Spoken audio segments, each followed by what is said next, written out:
नमस्कार, मैं हूं अजीत सिंह और आप देख रहे हैं इंडिया न्यूज उत्तर प्रदेश उत्तराखंड। और आज बात करेंगे हम सूर्य ग्रहण की।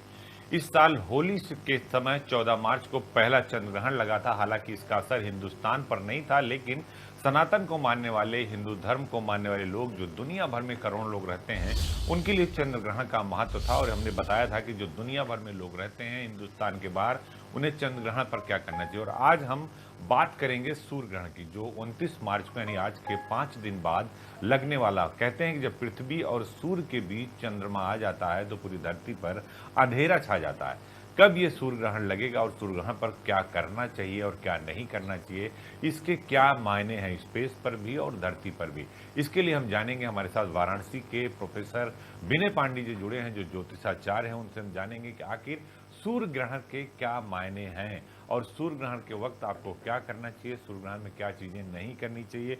सूर्य ग्रहण को लेकर कहा जाता है कि दुर्लभ नज़ारे आपको 29 मार्च को दिखेंगे और इसके क्या लाभ हैं और क्या हानि है। इन सब को लेकर हम आपको इंडिया न्यूज उत्तर प्रदेश उत्तराखंड पर चर्चा करेंगे प्रोफेसर विनय पांडे जी के साथ। सर, आपका बहुत बहुत स्वागत है इंडिया न्यूज उत्तर प्रदेश उत्तराखंड पर, कि आपने अपना समय दिया। और इसके पहले भी आपने हमें समय दिया था जब चंद्र ग्रहण की बात हो रही थी पूरी दुनिया भर में। तो सबसे पहले तो आपका धन्यवाद कि आपने समय दिया और इंडिया न्यूज पर आए। जी धन्यवाद सर, धन्यवाद।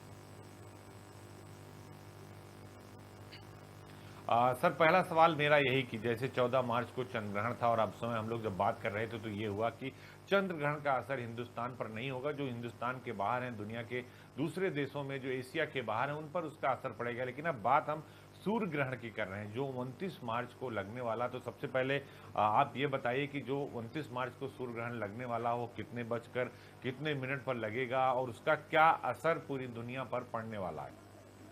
जी, बहुत ही अच्छा प्रश्न। जिस तरह से होली के पहले, ठीक होली के एक दिन पहले चंद्र ग्रहण की स्थिति उत्पन्न हुई थी, वैसे ही यह सूर्य ग्रहण की स्थिति भी उत्पन्न हो रही है। और ठीक वैसी ही स्थिति इस बार भी है। जिस प्रकार से पिछला जो चंद्र ग्रहण था वो भारत में दृश्य नहीं था, भारत के लिए नहीं था, वैसे ही यह सूर्य ग्रहण भी इस बार भारत के लिए नहीं है। भारत में यह दिखाई नहीं देगा, इसलिए इसका कोई प्रभाव भी नहीं होगा। क्योंकि हमारे यहाँ जो धर्मशास्त्रीय व्यवस्था है, उस धर्मशास्त्रीय व्यवस्था में ग्रहण जहां दिखते हैं वहीं उनका फल भी होता है। तो ये जो सूर्य ग्रहण दिखाई लगने वाला है 29 मार्च 2025 को, वो चूंकि भारत में नहीं दिखेगा, इसलिए इसका प्रभाव भी नहीं रहेगा। हाँ, यह इसका जो क्षेत्र है वो खास करके यूरोप में दिखेगा। पूरे यूरोप में, लगभग एशिया का जो उत्तरी भाग है उन भागों में आप इन ग्रहणों को देख सकते हैं। पश्चिमी अफ्रीका में देख सकते हैं, उत्तरी और दक्षिणी अमेरिका में दिखाई देगा, और अटलांटिक महासागर के कुछ देशों में दिखाई देगा, और आर्कटिक क्षेत्रों में भी कुछ दिखाई देगा। तो ये ग्रहण जहां पर है वहीं पर इनका प्रभाव पड़ने वाला है। जहां पर यह ग्रहण दृश्य नहीं हो रहा है वहां पर किसी भी प्रकार का शुभ या अशुभ फल नहीं होगा। यानी कि वह सिर्फ एक खगोलीय घटना मात्र होगी, वो भी यहाँ के लिए नहीं होगी। तो इस प्रकार से हम अपने भारत के परिप्रेक्ष्य में किसी भी शुभता या अशुभता का विचार न करें। हाँ, जो लोग यूरोप, एशिया और पश्चिमी अफ्रीका जहां पर यह ग्रहण दृश्य हो रहा है उन क्षेत्रों में रहते हैं, उनके लिए यह जो ग्रहण है वो, अगर इसके पहले चंद्र ग्रहण वहां दिखा है और फिर उन्हीं स्थानों पर ये सूर्य ग्रहण दिख रहा है, तो उन क्षेत्रों के लिए यह अच्छा नहीं माना जाता। क्यों?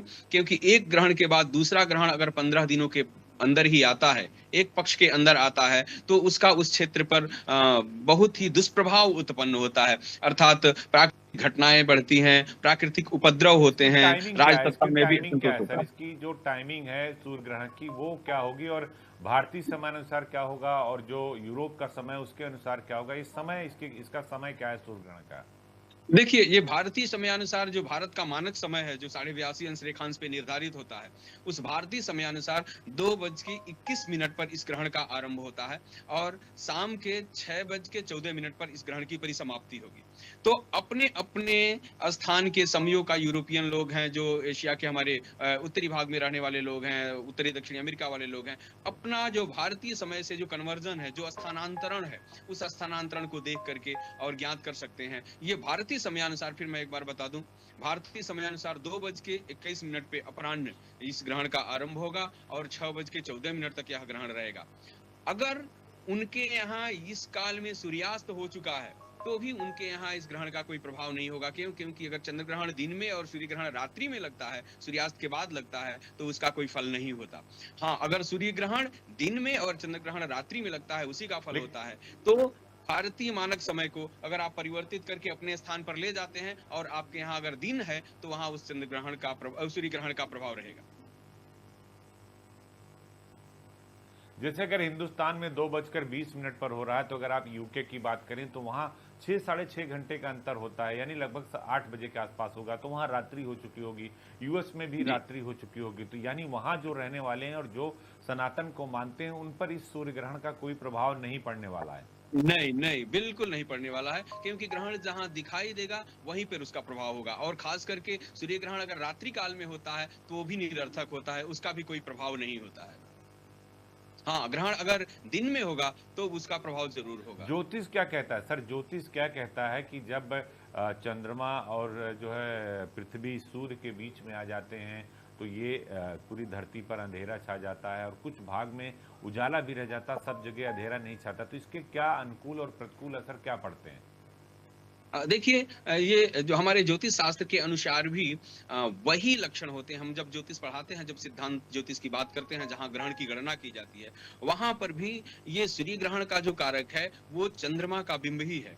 अर्थात जब अमावस्या के दिन अमावस्या को चंद्र ग्रहण लगता है, अमावस्या के अंत काल में चंद्र ग्रहण सूर्य ग्रहण लगता है, तो अमावस्या की स्थिति क्या होती है? दरसः सूर्येन्दु संगमः, सूर्य और चंद्रमा की स्थिति एक सिध में हो जाती है। तो इसका तात्पर्य है कि ऊपर सूर्य का बिंब है, उसके बीच में चंद्रमा आ जाता है और नीचे पृथ्वी होती है। तो जब पृथ्वी वाले लोग सूर्य को देखने का प्रयास करते हैं, सूर्य को देखते हैं, तो उनके बीच में चंद्रमा का पिंड आ गया होता है, और जब चंद्रमा का पिंड अवरोधक के रूप में आ जाता है, तो सूर्य दिखाई नहीं देगा। तो ये जो स्थिति होती है, वो ग्रहण की होती है। उस स्थिति को हम लोग ग्रहण की स्थिति कहते हैं, और वो हमारे यहाँ सूर्य ग्रहण है। तो सूर्य ग्रहण में एक चीज और होती है कि यह जो सूर्य ग्रहण है, वह अगर कोई चंद्रपिंड पे चला जाए, तो उसके लिए पृथ्वी का ग्रहण दिखेगा। यानी कि पिंड के भेद से यह वो इसका ये पृथ्वी पर इसका जो उसको पृथ्वी के ग्रहण के रूप में हम लोग लेके चल सकते हैं। तो ये स्थिति बन रही है। लेकिन जो खगोल शास्त्री हैं, खगोलविद हैं, वो ये कह रहे हैं कि आंशिक सूर्य ग्रहण है। तो आंशिक और पूर्ण सूर्य ग्रहण में क्या फर्क होता है, भी जरा दर्शकों को बताइए। देखिए, जब सूर्य बिंब हमारा जो जितना बड़ा सूर्य बिंब है, सूर्य बिंब का अगर 1/4 या आधे से कम भाग अगर ग्रहणग्रस्त होता है, जैसे कि चंद्रमा पिंड अवरोधक बना, तो चंद्र पिंड के द्वारा अगर सूर्य पिंड का 1/4 भाग ग्रसित होता है, 1/4 भाग अदृश्य होता है, तो वो आंशिक कहा जाएगा। अगर आधा ग्रसित हो जाता है, आधा अदृश्य हो जाता है, तब वो उसको अर्ध चंद्र ग्रहण कहते हैं। और जब वो पूर्ण हो जाता है, तो पूर्ण सूर्य ग्रहण कहा जाता है। अर्थात पूरा बिंब जब ढक जाएगा, तो वैसे सूर्य ग्रहण पूर्ण सूर्य ग्रहण नहीं लग सकता। क्यों? क्योंकि चंद्रमा का बिंब छोटा होता है और सूर्य का बिंब बड़ा होता है। तो ऐसी स्थिति में सूर्य का बिंब बड़ा और चंद्रमा का बिंब छोटा होने के कारण जब चंद्रमा बीचों बीच में आ जाएगा, तो भी कंकड़ ग्रहण या वलय ग्रहण की स्थिति बनती है। यानी कि चारों तरफ उसके आभा मंडल दिखाई देगा, और वो पूर्ण सूर्य ग्रहण नहीं होगा। बिल्कुल। जो खगोलविद हैं वो कह रहे हैं कि ये शानदार आकाशीय घटना, और इसका वो बेसब्री से इंतजार कर रहे हैं। तो जो आकाशीय घटना और खगोलविद उसका इंतजार कर रहे हैं कि उन्हें बहुत कुछ चीजें मिलेंगी, तो क्या ऐसा होने वाला है? निश्चित ही देखिए, हमारे यहाँ भी ज्योतिष शास्त्र में भी जब जितने भी ये ग्रहण होते हैं, उनमें हम लोग विशेष परीक्षण करते हैं, विशेष गणित करते हैं। क्यों? क्योंकि ये जो खगोलीय घटना है, ये हमारे यहाँ इसका एक खगोलीय प्रभाव के साथ साथ एक आध्यात्मिक प्रभाव भी उत्पन्न करता है। तो एक अगर हम लोग खगोल शास्त्र की दृष्टि से बात करें, अपने ज्योतिष के सिद्धांत की दृष्टि से बात करें, भारतीय खगोल विज्ञान की दृष्टि से बात करें, तो जो सूर्य और चंद्रमा और पृथ्वी की जो स्थितियां होती हैं, जिन स्थितियों में चंद्रमा का बिंब सूर्य बिंब के प्रकाश का अवरोधक बनता है, तो वो किस एंगल पे आ रहा है, पीछे के जो ग्रहण हैं उनके अनुपात में इनकी स्थिति क्या बन रही है, उसका बिंबमान कितना घट रहा है, बढ़ रहा है, कितना अवरोध उत्पन्न कर रहा है, इन सब का हम लोग इन सब की गणना करते हैं। और जब आध्यात्मिक प्रभाव की बात करते हैं, तो सामान्य की अपेक्षा ये चंद्रमा और सूर्य का जो ग्रहण होता है, वो विशेष फलों को उत्पन्न करने वाला होता है। अर्थात इन कालों में विशेष फल उत्पन्न होते हैं। तो जो आध्यात्मिक दृष्टि वाले लोग हैं, वो इन कालों में जप तप होम दान इत्यादि का आश्रय लेते हैं। लेकिन जब खगोलीय गणना की बात करेंगे, तो खगोलीय दृष्टि से यह एक विशेष स्थिति उत्पन्न करता है। सूर्य ग्रहण में क्या करना चाहिए और क्या नहीं करना चाहिए? जैसे चंद्र ग्रहण पे आपने बताया था कि जो गर्भवती महिलाएं हैं वो बाहर ना निकलें। अगर आपने उसमें टोटका भी किया जाता है कि भाई गंगा जल में आप तुलसी पत्ती का डाल दीजिए और उसको जब घर से बाहर निकलिए तो मुंह में रख लीजिए या गंगा जल का देखिए पान कर लीजिए। तो सूर्य ग्रहण में क्या विधि होती है, पिछले आपको बार भी क्या हम करना चाहिए? क्योंकि लगभग 15 लाख लोग ऐसे थे जो महाकुंभ में आए थे और उन्होंने आस्था की डुबकी लगाई थी। यानी जो बाहर हैं वो 15-20 लाख लोग तो आए थे। अगर उनके एक परिवार में 5 लोगों को अगर मान लीजिए तो लगभग 1 करोड़ की 75 लाख की आबादी हो जाती है। तो जो सीधे सनातन को मानते हैं वो बाहर हैं, तो उनके लिए आप क्या बताएंगे, क्या कहेंगे कि सूर्य ग्रहण के समय उन्हें क्या करना चाहिए और क्या नहीं करना चाहिए? देखिए, सूर्य ग्रहण के कृत्य और अकृत्य की बात करते हैं, वर्ज्य की बात करते हैं। तो सबसे पहले हम लोग कृत्य की बात करते हैं। तो सूर्य ग्रहण जो होता है वो आराधना का काल होता है, विशेष आध्यात्मिक प्रभाव को उत्पन्न करता है, इसलिए विशेष दैवीय प्रभाव को प्राप्त करने का काल होता है। तो सबसे पहले हम लोगों को सूर्य ग्रहण काल में 3 ही कृत्य हैं उसके: जप, तप, होम और दान। स्नान, जप, तप, होम और दान। तो सबसे पहला जो कार्य है वो स्नान का है, अर्थात ग्रहण का जब आरंभ हो तब स्पर्श स्नान, मध्य स्नान और मोक्ष स्नान, त्रिविध स्नान होते हैं। अर्थात जब ग्रहण का आरंभ हो उस समय आप स्नान करें, मध्य में स्नान करें और मोक्ष हो जाए उसके बाद स्नान करें। बीच में क्या करें? बीच में हमें जप करना चाहिए, बैठ करके ध्यान करना चाहिए, स्तोत्र का पाठ करना चाहिए, मंत्रों का जप करना चाहिए। क्यों? क्योंकि अगर अन्य दिनों में आप एक माला करते हैं और तो उसका जो फल होगा, जब हम एक नाम का उच्चारण कर लेंगे ग्रहण काल में तो उसका अनंत फल होगा। अर्थात एक माला जप अगर ग्रहण काल में करते हैं तो हजारों लाखों माले जप का फल आपको प्राप्त हो जाता है। तो जप करना चाहिए, हमें बैठ करके अपने इष्ट की आराधना करनी चाहिए। पिछली बार भी हमने आपसे चर्चा की थी कि लेकिन इस आराधना के क्रम में आपके घरों में या किसी मंदिर में कोई देवी विग्रह स्थापित है, किसी भगवान की अगर प्रतिमा स्थापित है, तो उस प्रतिमाओं का स्पर्श वर्जित है, उन प्रतिमाओं का स्पर्श न करें। अर्थात ग्रहण लगने के पूर्व ही उन प्रतिमाओं का पूजन, भोग राग इत्यादि करके उनका पटबंध कर दें और बाहर बैठ करके उनके मंत्रों का जप करें। जो हमारे बीज मंत्र हैं, वैदिक मंत्र हैं या तांत्रिक मंत्र हैं, उन मंत्रों का जप करें, भगवान का ध्यान करें, स्मरण करें। और जब मोक्ष की स्थिति हो जाए, अर्थात जब ग्रहण से मुक्त हो जाए, तो पुनः स्नान करके गरीबों में जिन्हें आवश्यकता है, सामाजिक रूप से जो लोग कमजोर हैं, आर्थिक रूप से जो लोग कमजोर हैं, उनके में फल, वस्त्र, अन्न इत्यादि का वितरण करें।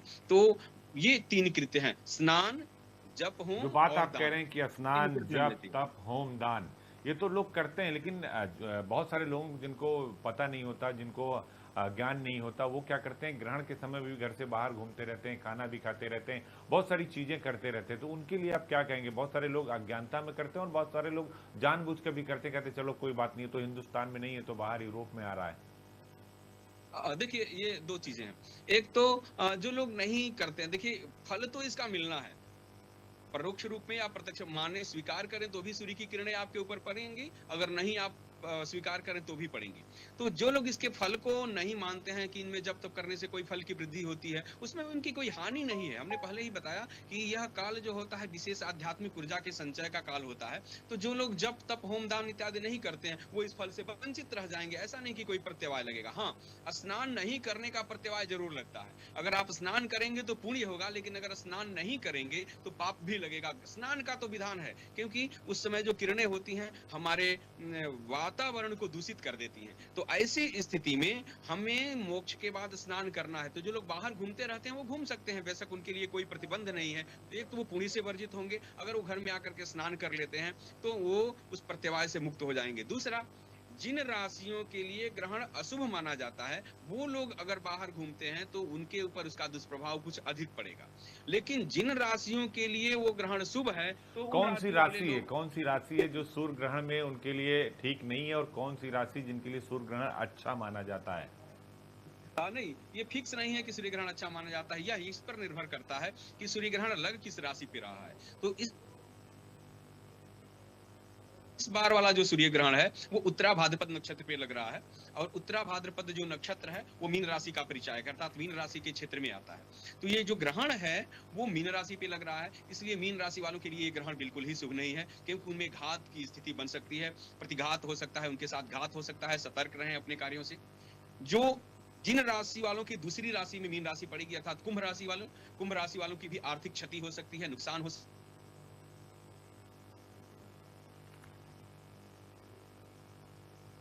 है।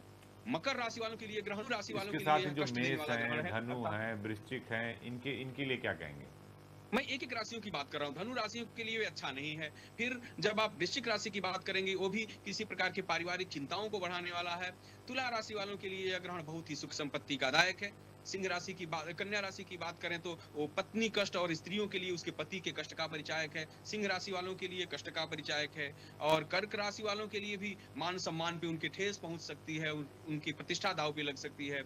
और ये जो मिथुन राशि है, मिथुन राशि वालों के लिए यह ग्रहण अच्छा है, सुख संपत्ति का दायक है। वृष राशि वालों के लिए भी यह लाभ का दायक है और मेष राशि वालों के लिए यह ग्रहण बिल्कुल ही शुभ नहीं है। तो इस तरह से जो जिन राशि वालों के लिए शुभ है, उन राशि वालों एक आखिरी सवाल सर कि जो लोग हिंदुस्तान के अंदर रहते हैं, उनके ऊपर हुँ। इसका कितना प्रभाव पड़ने वाला है? क्योंकि हिंदुस्तान में तो सूर्य ग्रहण दिख नहीं रहा है और अगर कोई पहले होता था कि जब सूर्य ग्रहण होता था तो थाली के अंदर पानी रखकर उसमें देखा जाता था। तो क्या जो विदेशों में रह रहे हैं वो सूर्य ग्रहण को देख सकते हैं या नहीं देख सकते हैं? देखिए, जिनको वैज्ञानिक परीक्षण करना है, वो बिल्कुल थाली में जल रख करके या थाली में तेल रख करके, क्योंकि पहले ऐसी चीज़ें नहीं थी। अभी आजकल वो चश्मे आ गए हैं या हम लोग वो एक्स-रे की कीट होती है, उससे देखते हैं। क्यों? क्योंकि उसकी जो विकृत किरणें हमारी आँखों को प्रभावित ना कर दें। वो कट करके किरणें आती हैं, तो साक्षात रूप में उस सूर्य ग्रहण को ना देखें। और आध्यात्मिक दृष्टि की बात करें, तो जिन लोगों के लिए, जिन राशियों के लिए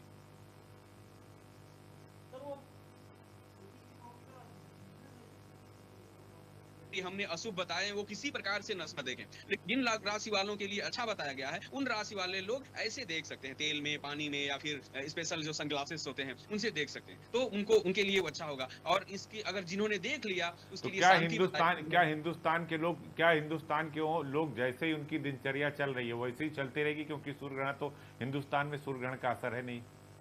तो बिल्कुल, बिल्कुल, बड़ी अच्छी बात है और बिल्कुल ही इनके ऊपर कोई भी असर नहीं पड़ेगा। जो लोग सामान्य रूप में जैसे रह रहे हैं, जैसे खा पी रहे हैं, जैसी अपनी आराधना कर रहे हैं, वैसे करते रहें। इसमें कोई भी उनके कार्यक्रम में अवरोध नहीं उत्पन्न होने वाला है। उनकी दिनचर्या धार्मिक या खगोलीय या आध्यात्मिक रूप से कहीं से भी प्रभावित नहीं होने वाली है। इसीलिए इस तरह का कोई भी वो उसमें प्रत्यवाय नहीं है। वो सामान्य रूप से अपना जीवन यापन करते रहें।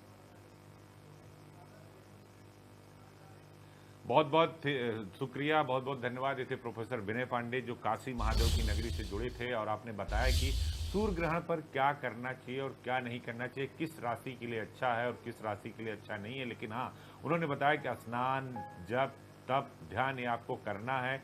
सूर्य ग्रहण के समय आप मंदिर का पट बंद कर दिए और जो है बाहर बैठ के जप करिए, तप करिए, होम करिए, दान करिए, स्नान करिए। लेकिन हिंदुस्तान में इसका असर नहीं पड़ेगा क्योंकि हिंदुस्तान में ये नहीं दिखेगा। जब कहते हैं कि जब सूर्य जो है वो पृथ्वी और सूर्य के बीच चंद्रमा आ जाता है तब सूर्य ग्रहण लगता है और यूरोप में इसका असर दिखाई देगा क्योंकि 2:20 पर ये लगेगा और शाम को 6:14 तक सूर्य ग्रहण रहेगा। तो हिंदुस्तान के लोगों के लिए अच्छी खबर यह है कि हिंदुस्तान में सूर्य ग्रहण जो है वो नहीं दिखेगा। विदेशों में रहने वाले लोग अगर उन्हें कोई इस पर प्रयोग करना है, रिसर्च करना है तो थाली में पानी और तेल रखकर देख सकते हैं। लेकिन खगोल विधि जो है, खगोल शास्त्री हैं, उनको उस दिन का 29 मार्च का बेसब्री से इंतजार है क्योंकि वो आकाशीय घटना का परीक्षण करेंगे। ये देखिए प्रोफेसर विनय पांडे थे जिन्होंने विस्तार से हमारे सवालों का जवाब दिया और सूर्य ग्रहण पर हमने विस्तृत चर्चा की। बहुत बहुत धन्यवाद आपका और नमस्कार। आप देखते रहिए इंडिया न्यूज उत्तर प्रदेश उत्तराखंड।